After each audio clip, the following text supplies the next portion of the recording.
નમસ્કાર સાથીઓ, આજના ફરી એક નવા વિડીયોમાં આપણું સ્વાગત છે। મિત્રો, આપણું કામ છે લોકો સુધી સાચી માહિતી પહોંચાડવાનું। આપણે કોઈ પ્રકારના પાર્ટી પક્ષનો વિરોધ કે પ્રચાર પ્રસાર કરતા નથી।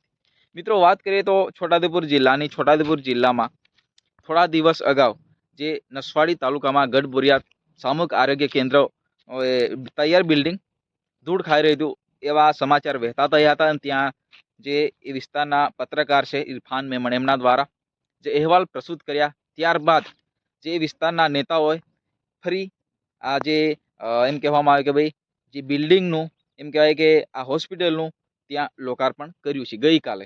મિત્રો, વાત કરીએ છોટાઉદેપુર જિલ્લાના સંખેડા વિધાનસભાના જે ધારાસભ્ય છે અભયસિંહભાઈ તડવી, એમના દ્વારા જ્યાં બિલ્ડિંગનું તૈયાર બિલ્ડિંગ જે દવાખાનું તૈયાર બનીને ધૂળ ખાઈ રહ્યું હતું, પરંતુ ક્યાંક ને ક્યાંક પ્રેસમાં આપવામાં આવ્યું ત્યારબાદ આ નેતાઓની આંખ ખુલી। ત્યારબાદ આ જે હોસ્પિટલ છે એ સામૂહિક આરોગ્ય કેન્દ્ર ગઢબોરિયાદ ખાતે એનું ગઈકાલે રોકાર્પણ કરવામાં આવ્યું। અને ત્યાં એક મીટિંગ પણ યોજવામાં આવી અભયસિંહભાઈ તડવી દ્વારા। અને એ વિસ્તારના સાંસદ જસુભાઈ રાઠવા, જે છોટાઉદેપુર જિલ્લાના સાંસદ પણ આવ્યા હતા। મિત્રો, ત્યાં ભાષણ દરમિયાન અભયસિંહભાઈ તડવી જે 108 નામે ઓળખાતા, એમના દ્વારા ભાષણ આપવામાં આવ્યું ત્યારે એમના જે ભાષણમાં લાજવાના બદલે ગાજવાની વાતો કરી નાખી। તો મિત્રો, અભયસિંહ તડવીએ એવું કહ્યું કે ભાઈ જે ડુંગરાળ વિસ્તારમાં તમે વિડીયો વાયરલ કરો છો કે સગર્ભા મહિલાની જોડીમાં નાખીને લાવો છો, અહીંયા રોડ રસ્તો નથી એવી તમે સોશિયલ મીડિયામાં વાતો શેર કરો છો। અરે ભાઈ, એ વિસ્તારમાં રોડો બની ગયા છે, તમે ખાલી ખોટા વિડીયો બનાવવાનું બંધ કરો, એવું અભયસિંહભાઈ તડવીએ જાતે કહ્યું છે।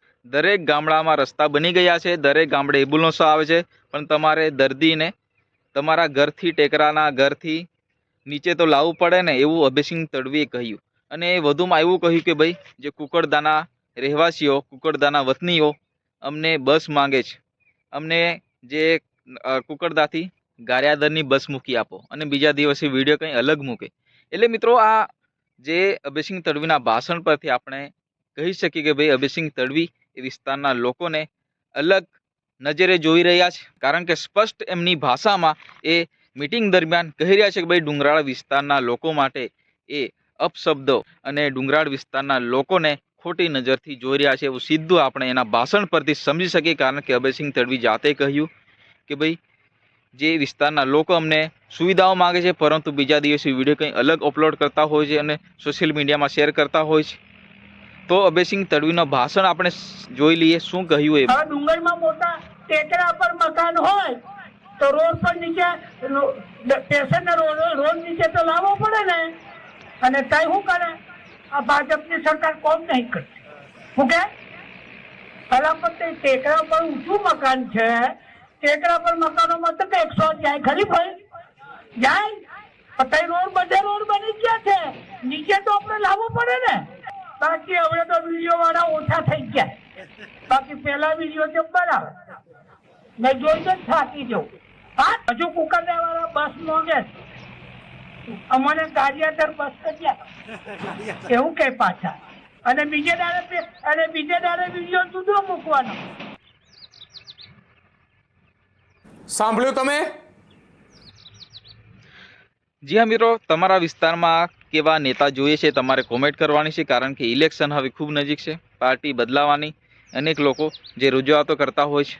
પરંતુ મિત્રો, અહીંયા મુદ્દાની વાત કરીએ તો આવા નેતાઓએ આ પ્રકારના ભાષણ, આ પ્રકારના જે નિવેદનો આપવાના ન જોઈએ, કારણ કે જે તમે આ નેતાઓને વોટ આપીને આટલે સુધી પહોંચાડો છો એનું પરિણામ આ મળી રહ્યું છે કે ભાઈ જે ધારાસભ્ય એ વિસ્તારના લોકોને જે સુવિધાઓ આપવાના બદલે લોકો ઉપર વેર રાખી રહ્યા છે।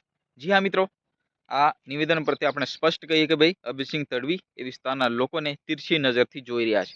જી હા મિત્રો, તમને વિડીયો પસંદ આવે તો વિડીયોને લાઇક કરો, ચેનલને સબસ્ક્રાઇબ કરો, વધુમાં વધુ શેર કરો, કારણ કે તમારો ભાઈ નવા વિડીયો આપણી ચેનલ પર મૂકતો હોય છે, અને ક્યાંક ને ક્યાંક લોકોને સાચી માહિતી આપવાનું કામ આપણે કરીએ છીએ। જી હા મિત્રો, ફરી મળીએ તરત જ બીજા વિડીયોમાં, ત્યાં સુધી જય હિન્દ, વંદે માતરમ, જોહાર।